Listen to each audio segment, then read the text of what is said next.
Hello, Warriors. Did anyone prosper from what people are describing as a one-off on the inflation number? In my view, it's at the minimum a two-off. They're forgetting what happened to with the employment report the week before. So, how's everyone doing? Sinatra, how are you? Shahab, Michael, Kman, James Groom, Ryan, Marcus, everyone doing okay? So, let's go to work. Let me start with you, Ryan, on what happened with the inflation numbers. Pound weaker than euro. EG went right to Kman's number of 85. What do you think, buddy? Yeah, that's been my number for about yours 2 too. years. You know what, Ryan? No one owns a number, and no one owns a number. That's right. And no one owns a narrative too. I've seen people say, well, you're copying this person because they're bullish or they have the same target. Solomon said there's nothing new under the sun. Well, they say that copying is the best form of flattery. It is. So all the fraudulent X accounts changing a letter in my name or my handle, I guess I should be flattered. So anyway, what are your thoughts? Could this finally be a turn in EG where on a continuation move in the dollar, cable underperforms euro? Yeah, I think cable's doing exactly what I thought it might do at the beginning of this week, but just not the same way as it's gone. I thought cable would be a sell. I was looking for better levels on better data. The CPI data from the UK, there's people looking at the monthly number and the RPI numbers as inflation's coming down, but the year-on-year numbers stayed unchanged. Core unchanged, headline unchanged. So it doesn't change anything for the Bank of England. But the dollar is the dominant currency, and Kay said there's probably a bit of positioning there as well. But when you've got all these data points coming in for the UK and the US is 10 times larger, well, that's going to win out. Okay, well, here I see on Live Squawk, traders keep hope of BOE rate cuts alive after softer inflation. Yeah, because the monthly number came in worse than expected, minus 0.6. But the central banks look at the year-on-year number as well, don't they? And we had that strong wages, sticky wages earlier this week. We've still got more data to come. So, again, tomorrow, Friday, could be a different story once that data's dropped. Hence why I've been saying you've got to see where you are at the end of the week. But that euro sterling, it's putting up a good fight at the 85 handle. It is. This is why we watch big levels. This level goes back years, this 85. Yeah. That's why you need to have these flagged on your charts, because whenever you get there, something happens. Okay, that was a great call on the number. I also noticed on that news feed that UK house prices have fallen for 6 months in a row. Are you noticing it with the comps in your neighborhood? No, not really. I mean, it's all relative. You get areas that drop more than other areas. Nothing is looking anything like red flags should be waving about house prices. They've been going up for long enough. A bit of a correction isn't going to kill anyone. What is it, like 10% they've come off or something like that? Something like that as a national number. But I had it when I was in London, when we came through the global financial crisis and house prices were collapsing. Mine was still going up. It depends on where you are. So location. Yeah. Like trading is psychology. Let me ask you about, I know you're looking for, again, a big level, 107 in the euro. It is diverging a little bit down here. We've hit it. Probing it? Yeah, I took a small long yesterday just to play the level, because I've been waiting for it long enough. So you've got to give it a go. As I said, I thought it might be, when Blake asked, I thought it might be a decent stretch point when we were trading up, 107.90s for any big data. And here we are. We can't get through it, but the bounces are looking very weak. We can't get it back through that You know, you've got a line at 30, mine's at 25. We can't get back through there. So it's a coin toss. You either go back through 25, 30 and it negates some of that move, or we're going to head lower through 107. But you're not going to stick in a 20 pip range for too long. I think about 100 pips lower is 78.6 back, which is I think is a possibility. I would try it down there. So the dollar at these levels right here, they're 61.8 back. So you know, so here we are again. That's what I was looking for months ago, 104.80, 61.8 back. But now that we're up here, I go, well, it could go to 78.6, 105.80 or so. I really don't see a reason to sell it here. So, I mean, this could be level, but I'm wondering where Kman's at on the dollar now that we've had this advance. How are you, Kay? Hey Dale, hello everybody.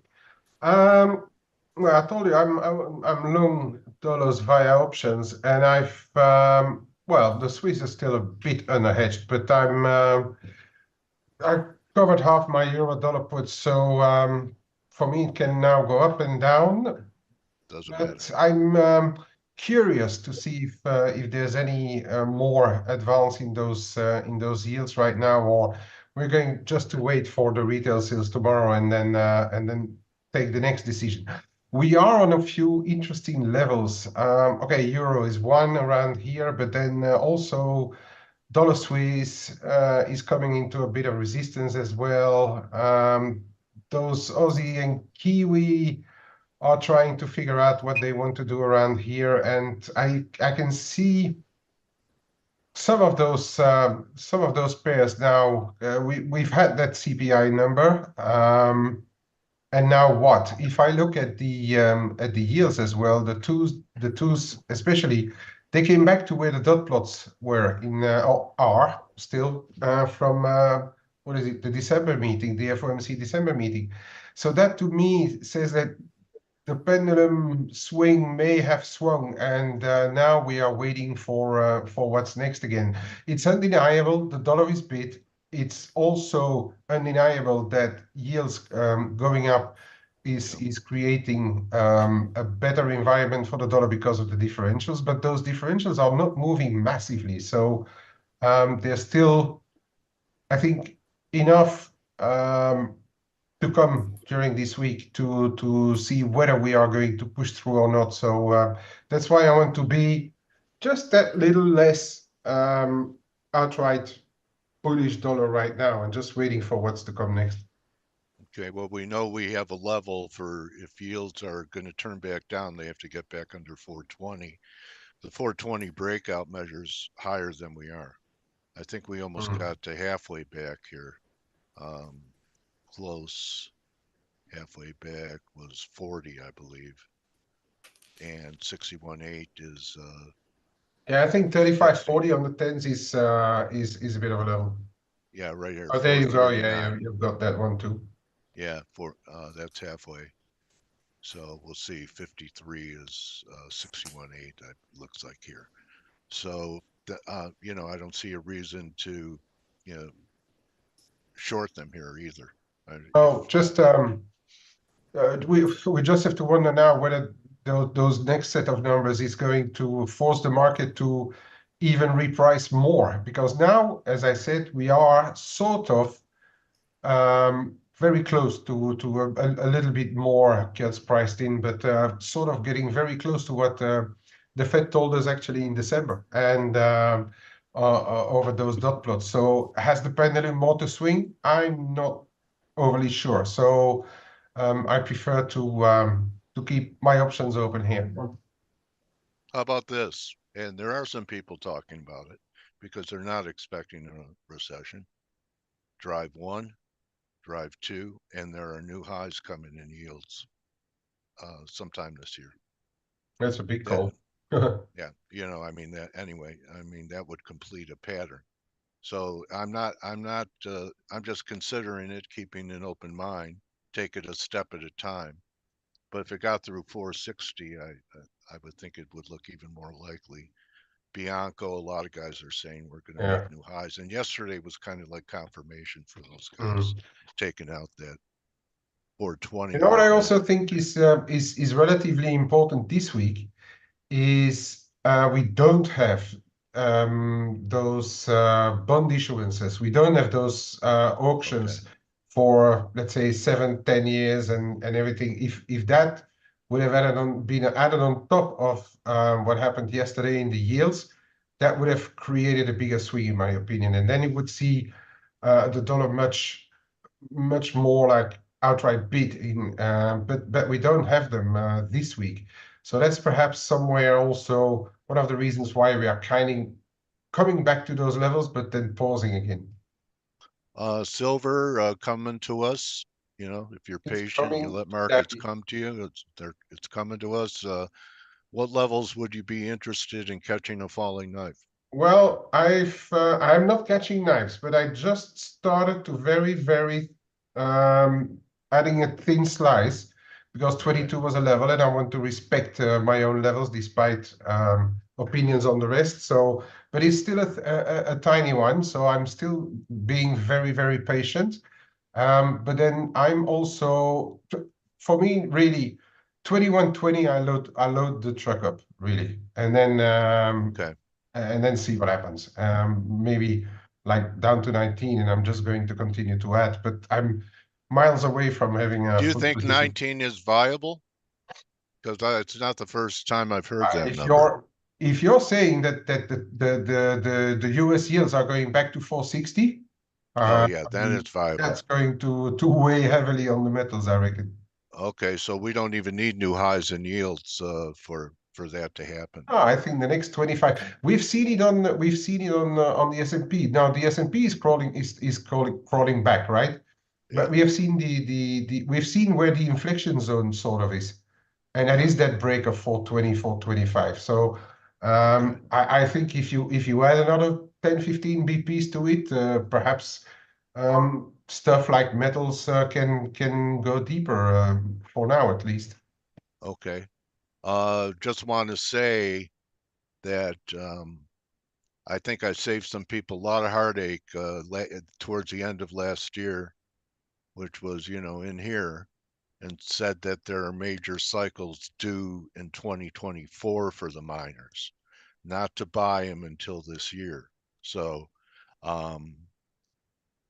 25 looked pretty ambitious in GDX, and we're, you know, not that far away from it. So I hope you didn't ride the miners down for the last several months, because now it's hard to buy them if you were. And if you were flat, it's easy to probe them. So also wanted to talk about that action in equities yesterday. I still contend, I want you guys to just look at this action here, that the Dow is the weak sister, which, you know, is the generals. So it's not as bad as if the troops were retreating and the generals were on the front line, then they get slaughtered. So you just look at the action there. S&Ps, I think it's a rip to sell up towards 5,000. I think that's around 61.8 back. Uh, NASDAQ, but look at the Dow. You know, it was a deeper. Um, you know, you had divergence up here. So that 3 drive I talked about Friday, there was just a little stop hunt over it yesterday, but you know, it was still the weakest structure. It still looks to be the weakest structure. And one way to know is just to look at the daily and see that the Dow is at its 50-day moving average, and look how far away S&P and NASDAQ is from their 50-day moving average. So you tell me where the relative weakness is. And that's a wrap. Those are my calls. The next one's yours, 1-800-899-BEAR. Oh, I had a flashback. Oh, I had a flashback 20 years to a radio show. That was my tagline. Those are my calls. The next one's yours. Yeah, I had Ryan. I had a number that the last 4 numbers spelled bear. And I could have had a second business going because you don't know how many calls I got for people calling up for Vermont teddy bears every holiday.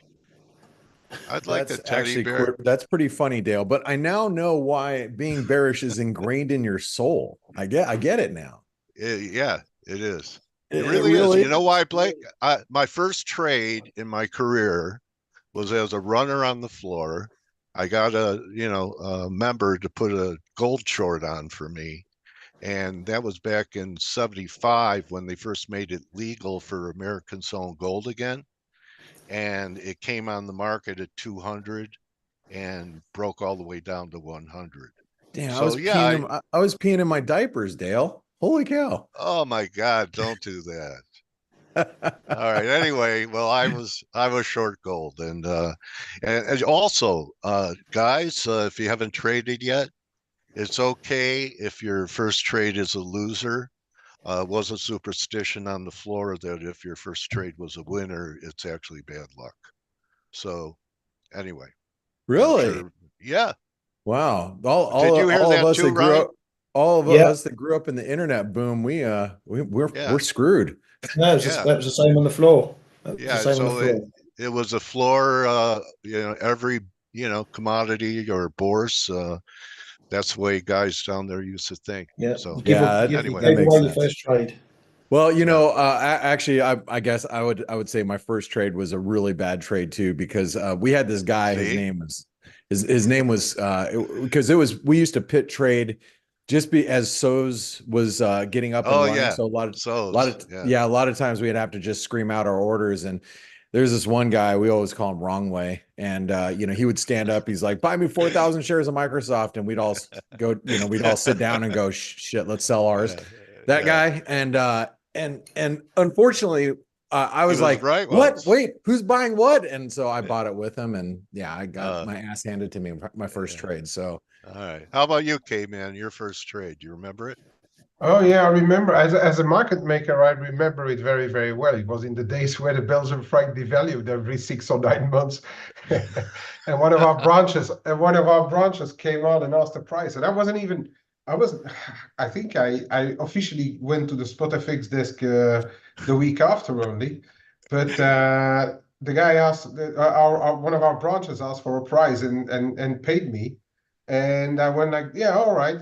And my colleagues told me that, when the branch call up, you just quote and you accept the amount. It wasn't like a big amount in those days, although in those days, back in 80, any $3 or $5 million trade was already a real trade, Yeah. And I just passed it through without... The other guys were at the lunch, and I just passed it through without telling them. And then all of a sudden, they looked at their position, which I did update, but I didn't tell them. And they were like, "Oh, we are short not a Belgian franc." And I went like, "Oh yeah, our Dublin branch paid us," and they went all berserk over me because the next hour we could have been devaluing again. And I pretty quickly learned what not to do. Yeah, it's great how quickly you learn in those Ryan, times. Before we finish and go to the markets, your first trade. My first trade was, I'll tell you when it was, before I got in the ring, it was trading LME warrants. So you used to get lead, nickel, tin, you used to get warrants in the actual warrants, and you pick out the good ones and then you'd sell them to producers and who want them. And my first trade, I made $3 over cash on a lead warrant. Wow, that was for the company, not for me. Well, yeah. Well, then you knew trading was for you. If you could make $3 after all, huh? That was it. That was it. I was taken. All right. It doesn't take long to become part of the mafia. Being a trader is like Hotel California. You could check out, but you can never leave. That's a Roach Motel, baby. Yeah. All right, buddy. So what do you got? Oh, the head and shoulder, huh? Yeah. So hey, real quick. Obviously we've seen a bounce in equities overnight. I guess the recovery off the lows. Now, here's the thing about equities. We've recovered about 50% of our losses, roughly, on the S&P. Question is, can we extend these gains even further? And I would say there's a good chance, but we are now the problem that you have in risk is you're now getting up to previous support levels. So you're gonna start to face those issues. As far as the dollar goes, I can just really quickly just go into the euro. The euro is below the 618 retracement. And this is something that I just want to point out.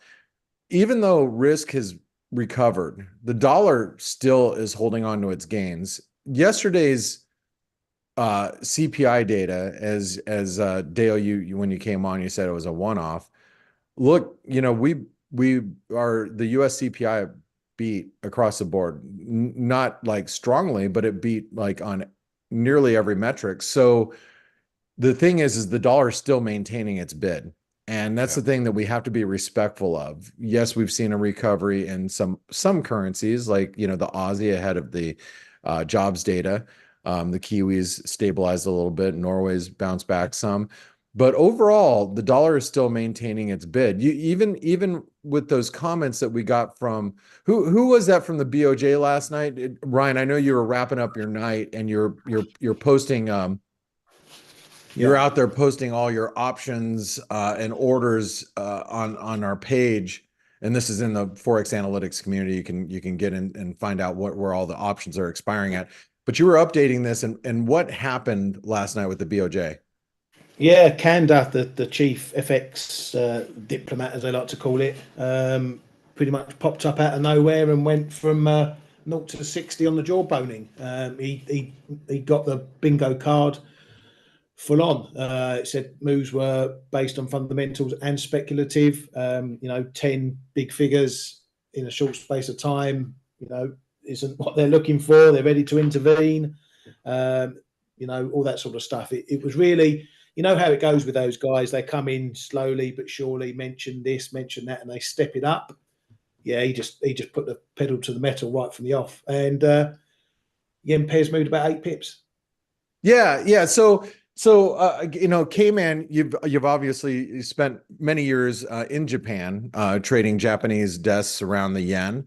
How close are we, in your opinion, to intervention? Now, before you answer this question, I'm going to outline. I was on the trade battle last night against Chris Pulliver, and one of my trades for this year, which will be, you guys know that I really want to play the yen to the long side, but not yet. And what I'm looking to do it is looking at a move that'll take us to basically 154. Which is near the 127% extension of this move. And then I'm looking to short it. So, which would be long yen. And the reason why I say this is because I think you've told me in the past, and you've told not just myself, but us in the past, that, there's a couple steps that are usually taken before there's outright intervention. They get a little bit vocal, and I could see with yields breaking out, they are looking at, they're looking at, what's happening with the yen, also understanding that it moves up with or the dollar yen, or the yen in general might move a little down with yields as they go higher. But once we start getting into breakout territory, and you start to see a move that becomes a little bit more dramatic, isn't the risk a little higher for intervention at that point?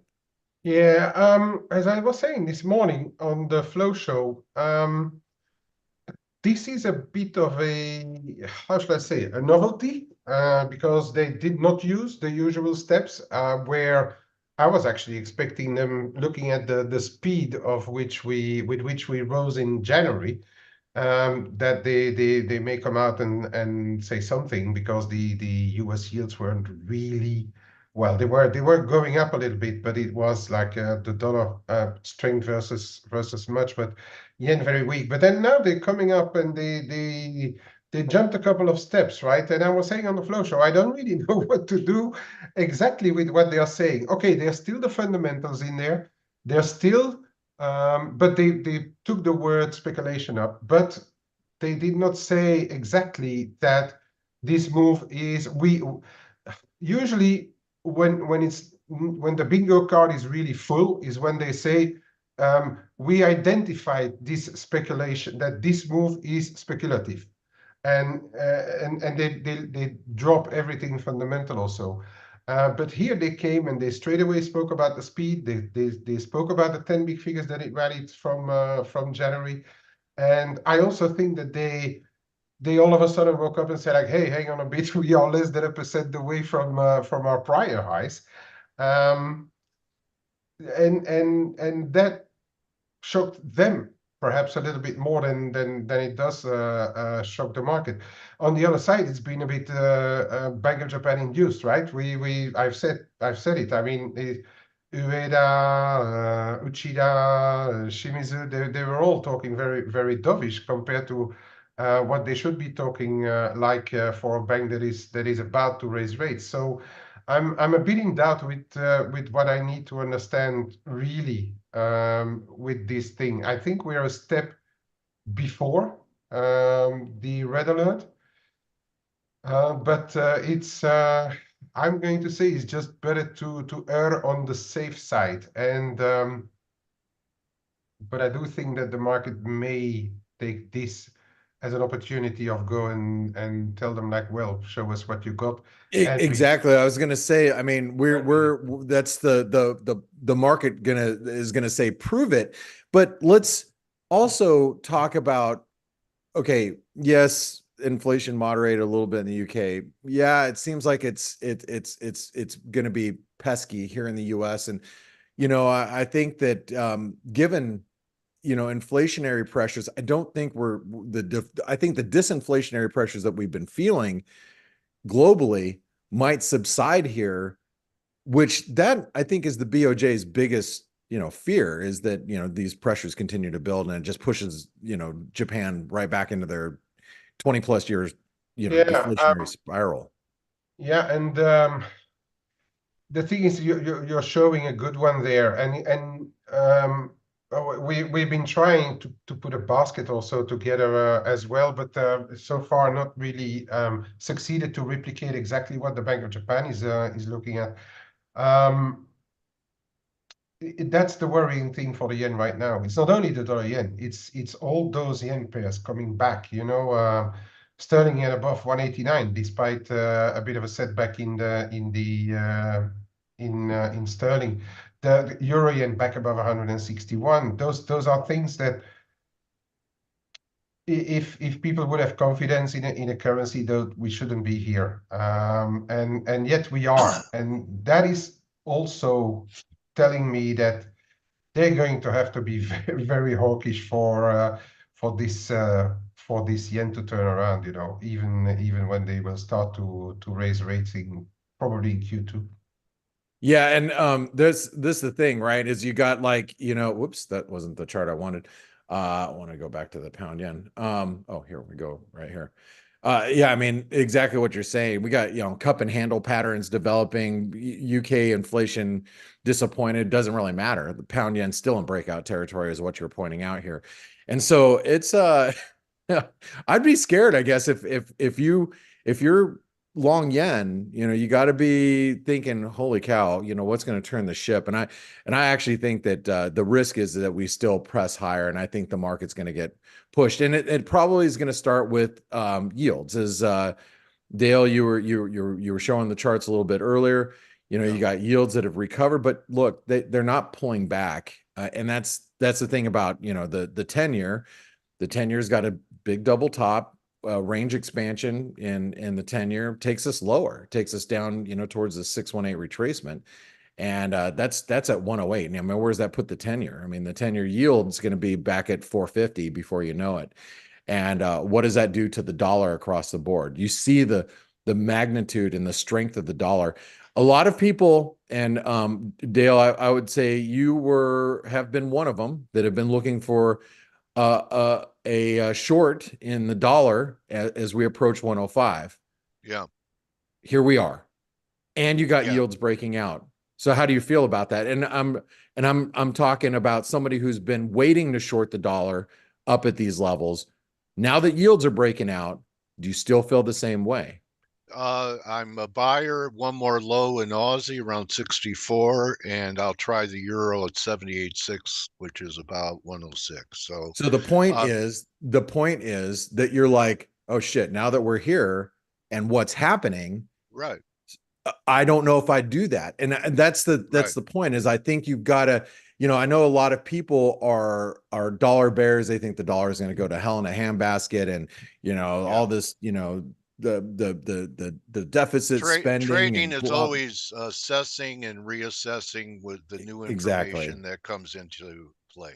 Exactly. And so, you and I just want to point out, I mean, this is the longer term.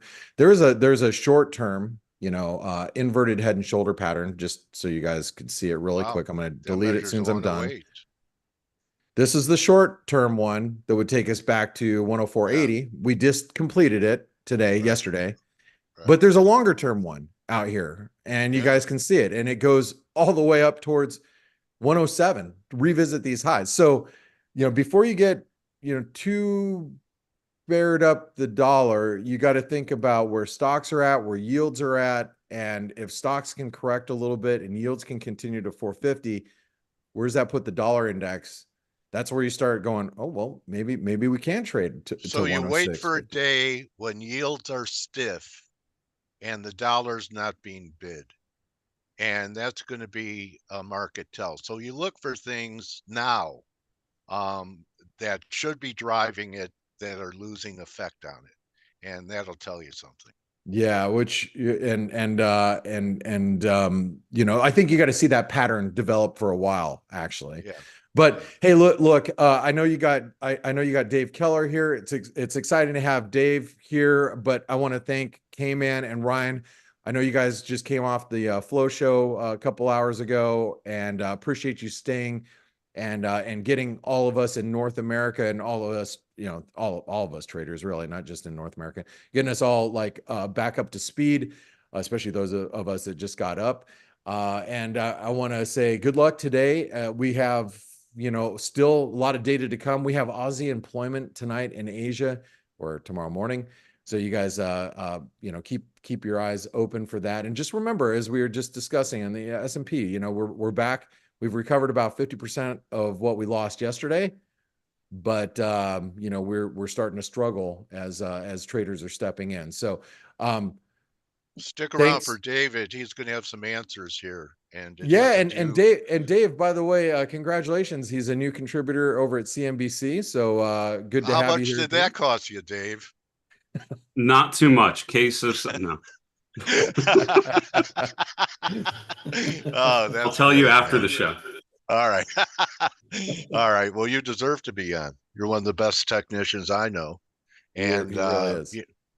Great to have you here. So why don't you explain to our audience what the Hindenburg omen is? Is it Hindenburg omen or Hindenburg what? Hindenburg omen, you're absolutely right. Okay. Yeah, this is something that it's funny. It's a market signal that rarely signals. So it's not one of those RSI being overbought or oversold, which kind of happens all the time. This is actually an indicator that was created decades ago by a study of major market tops. And so this strategist named Jim Mieko went through a ton of market tops in history and looked for similarities. And he found three basic things that were pretty much common at every major market top. Number one, the market was going up, which makes sense, right? So you look at a rate of change on the New York Composite Index. Number two is you have new highs and new lows, both at a legitimate amount. So it's not like everything's breaking out or everything's breaking down, but you have some of both, which means there's some indecision. And then the third one is that the breadth turns negative. So the McClellan oscillator, which I think we've probably talked about when I've been on the show before, turns negative, which just tells you the short-term breadth is rotating. So the last 3 times we've had this signal, and it's occurred, a couple times every 5 years is how I would generally say it, was at the end of 2021, right before the peak in January, right before the COVID drop. And then this third one was in July, August of 2019. So what's interesting is if you look back at all the major market tops, I'm talking like 2022, 2020, sort of 2007 type of tops, this pattern occurs. And we actually just had the initial signal last week. Now, one key caveat to that, which I've kind of illustrated here, this is an indicator on stock charts where we track those three components. So if it's at 3, it basically means all 3 are firing at one time. You need to have multiple signals within a month. And that was something he found as well. He found there'd be a lot of false positives that would randomly happen just because something strange would be there. But if you had a couple different times where this occurred over like a 3 or 4 week period, that was a really dangerous sign for the markets. And it usually doesn't happen, or rarely, if ever, happens after a big sell-off. It actually happens before things really get squirrely. So we had that initial signal last week. So you're looking for a confirmation here in the next couple weeks. And if so, that tells you that February into March, probably really painful for stocks. Great explanation. And the example that you're showing there in late 2021, it was a little early. And that's the thing, right? This isn't like a day-to-day timing Right. tool. This is something that really looks at a structural phenomenon. And so, yeah, you even had one more gasp higher before the sell-off really started. Or how about if it's like that, Dave, and we pull back to say 46.5 and then go to 52, 5,300, that would be kind of analogous with what happened that year. You got a 7%, maybe 10% correction, and then you have one more high. We have one more high into the summer. And that last gasp higher is a really painful stretch. I mean, looking back, it doesn't look that bad, but I mean, when you have that big, because it sucks a lot of people in, it's a really challenging market because you're making new highs. The momentum is proving. There are a lot of individual stocks that are probably working just in that little period. So it's a very tempting market. But Greg Morris, who is one of my mentors, used to say that all new highs are bullish except the last one. So always be looking. It's a good reminder to just remember that it's all about risk management, right? Making new highs is great, but it's all about what happens right after and making sure you have a good risk management strategy on the way down. I also noticed that we had 3 of those little like false positives into that zone. And so far here to current date, we've only had 1. Yeah, it's an initial signal, but it's funny as we talk about the dynamics of the market here in Q1, which is, I mean, frothy is an adjective that I know I've heard a lot of people use, which I think is fair. The AI trade working just exponentially so. A lot of individual, I mean, just Uber and Lyft just this week, just kind of popping higher. They're probably going to gap up again today. How about ARM? All of these. So I think there are a lot of names, right, that have just had these really, I mean, just extended moves by any technical definition. And so this is when technical analysts that I know, we're all in the back of our head thinking the Hindenburg Omen's going to signal here pretty soon, probably, because these are the conditions that I remember from late 21 and from 2020 and from 2007 and from 2000. 1921 or 2021? Fair question. No, we'll keep it in this century. All right, David. All right, so why don't we turn towards yields? And I'm curious to see if you have some measured moves after that breakout in the 10-year yield over 420.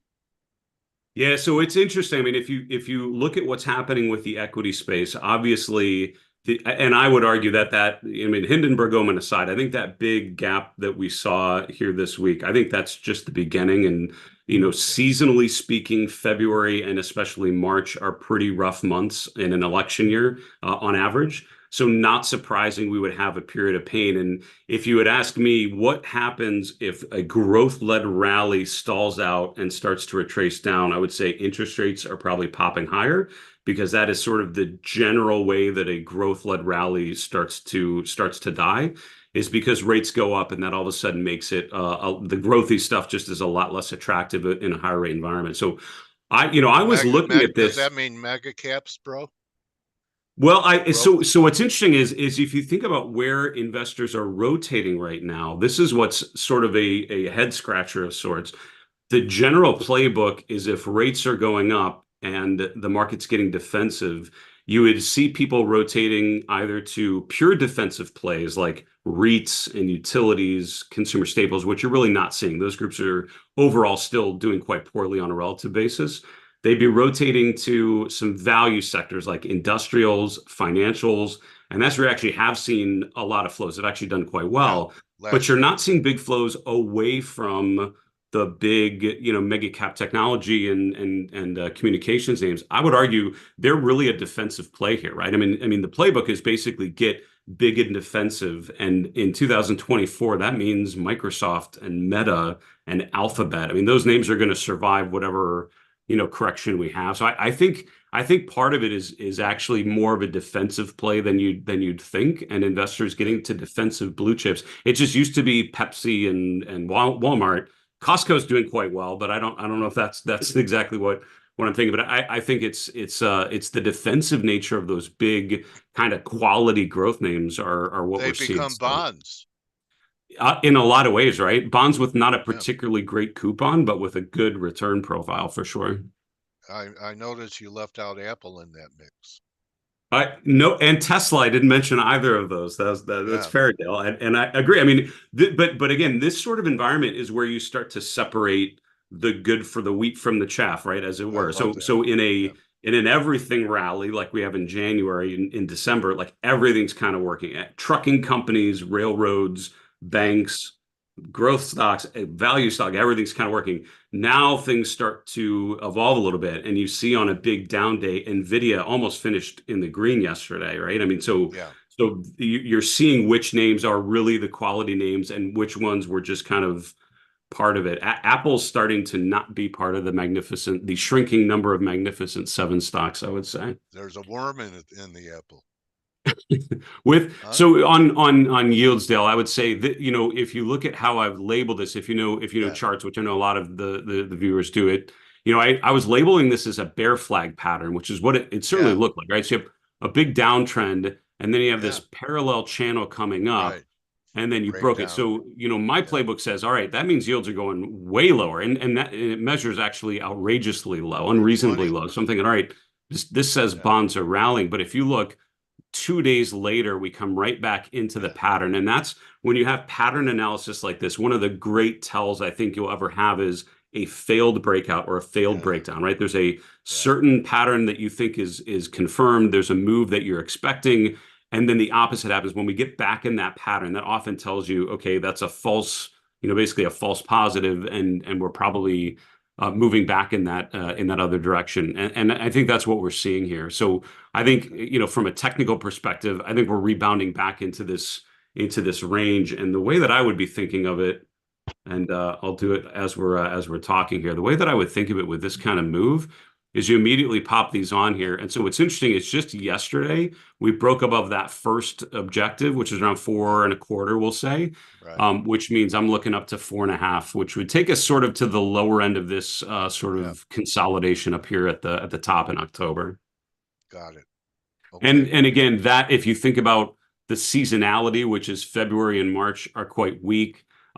Growth stocks, which have had an incredible run, and anyone that's watched these stocks go higher will tell you they need to have a pullback to digest those gains. So 10-year going up another, let's say a couple 20 basis points is not unreasonable to sort of complete that total narrative. And then I think, like you mentioned with the previous chart as I was jumping on, I think then with the dollar, I think once you get to that point, then you reassess and then you see how much have stocks pulled back. Is that at an important level? How much have rates gone higher? Is that reasonable given where we've come from? And then you see where we go next. Okay, so great analysis. So the dollar going with the yields, should we be looking for a place just like the yields could, just retrace? The dollar looks a little bit stronger. Are we going to challenge those highs at 107? So this is one of those times. Yeah, this is one of those times. It's a little counterintuitive, but I would say from a technical perspective, both the dollar chart and the yield chart look pretty good at this point. But I think I'd highlighted this 105 level. You were talking about that with Blake.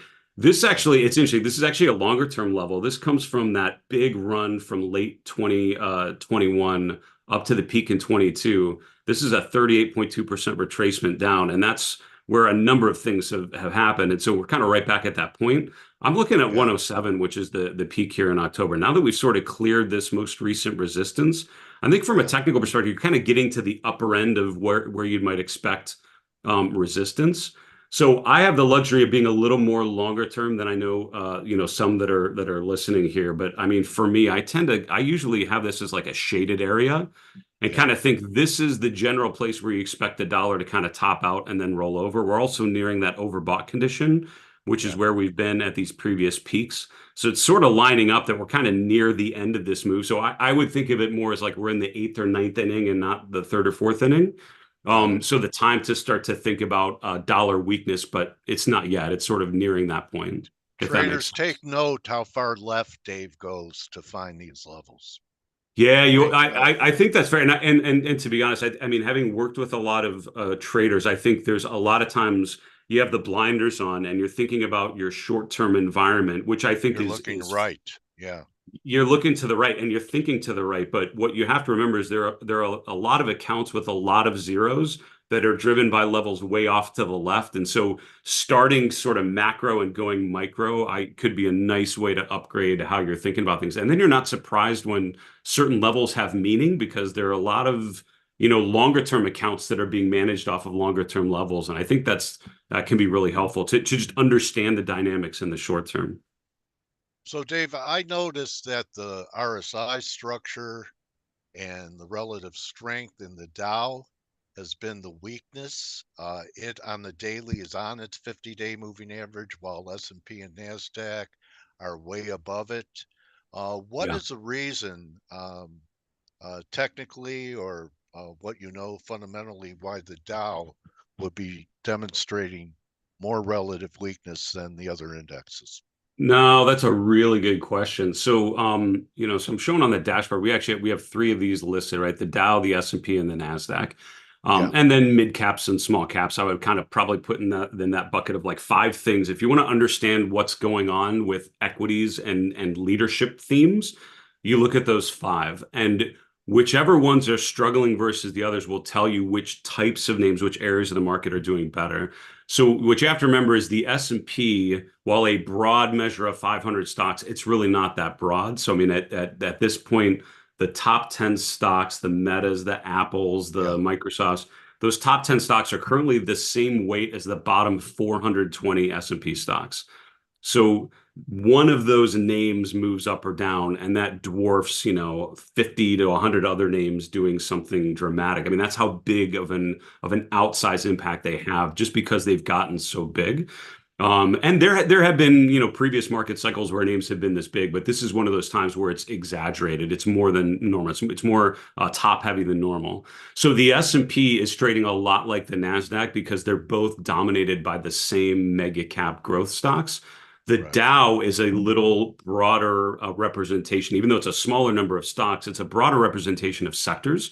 So you have industrials and you have banks and you have, things that are not growth stocks in there. And so when you're looking at the Dow stronger than the NASDAQ, which is kind of usually what happens is the Dow or the NASDAQ is at the top on a given day, and then the S&P is in the middle.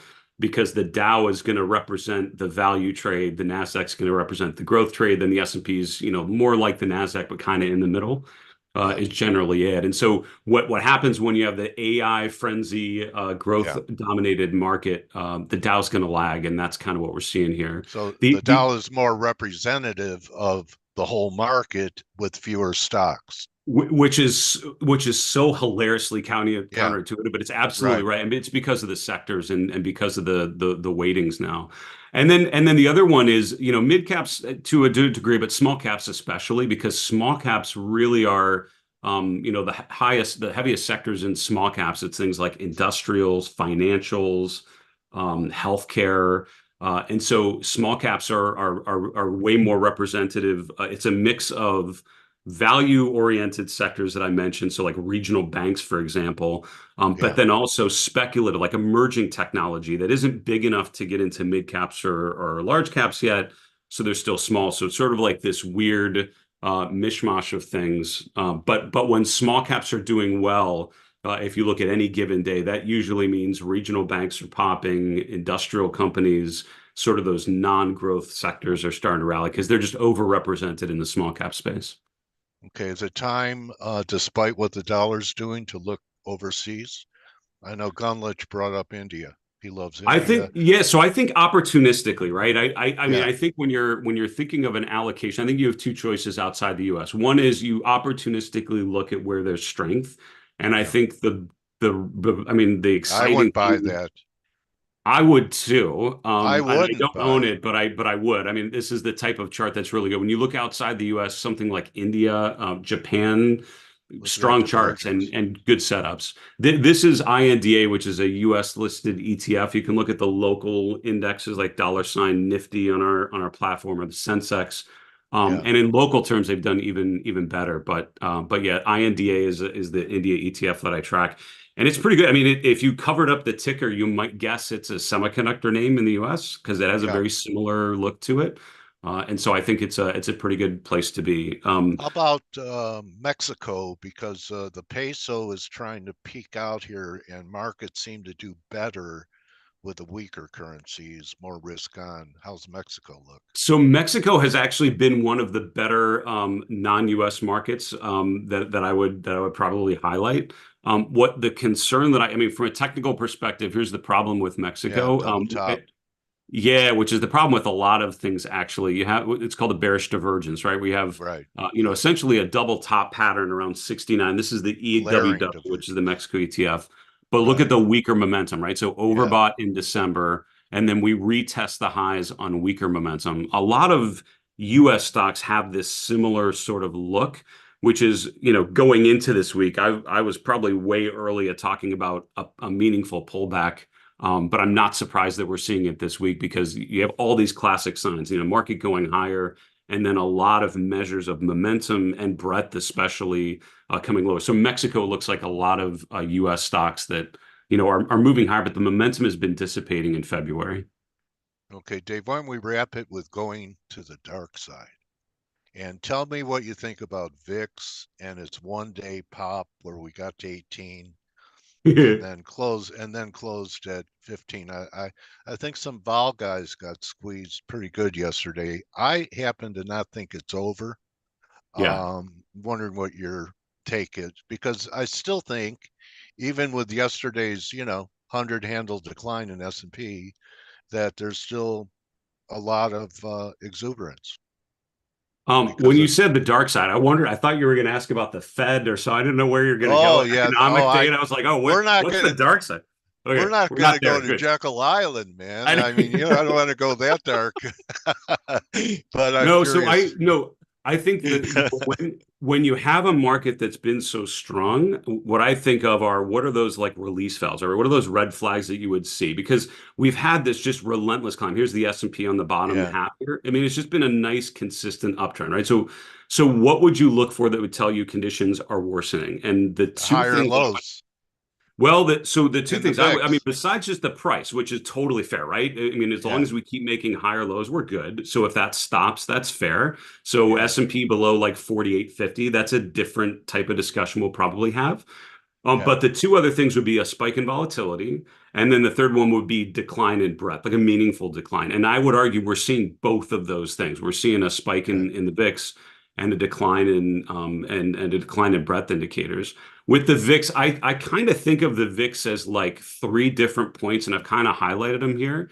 What we've been in is a low volatility rally, right? So the market's been going higher, and the VIX has been in the low teens consistently here, right? And since mid-November, it's been 12 to 14. So the VIX above 15 is sort of your initial warning. We're not going up at the moment. We're now going down. And that's kind of what yesterday was, I think. That initial, this could be something more. Now, how do you tell it's something a lot more? The VIX needs to spike up above 20.